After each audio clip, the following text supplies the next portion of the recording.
ابو ہریرہ رضی اللہ عنہ سے روایت ہے کہ نبی اکرم صلی اللہ علیہ وسلم نے فرمایا، اللہ تعالیٰ فرماتا ہے، ابن آدم تو میری عبادت کے لیے یکسو ہو جا، میں تیرا سینہ استغنا و بے نیازی سے بھر دوں گا اور تیری محتاجی دور کر دوں گا، اور اگر تو نے ایسا نہ کیا تو میں تیرا دل مشغولیت سے بھر دوں گا اور تیری محتاجی دور نہ کروں گا۔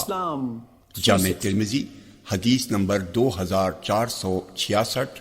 انس رضی اللہ عنہ کہتے ہیں کہ رسول اللہ صلی اللہ علیہ وسلم نے فرمایا، آدمی بوڑھا ہو جاتا ہے لیکن اس کی دو خواہشیں جوان رہتی ہیں، ایک مال کی ہوس، دوسری لمبی عمر کی تمنا۔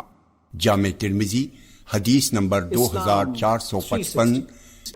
حضرت ابو ہریرہ رضی اللہ تعالیٰ عنہ سے روایت ہے، نبی صلی اللہ علیہ وسلم نے فرمایا، عورتوں سے 4 باتوں کی بنا پر نکاح کیا جاتا ہے، اس کے مال، حسب و نسب، حسن و جمال اور اس کے دین کی بنا پر، پس تو دیندار کو اختیار کر، تیرے ہاتھ خاک آلود ہوں۔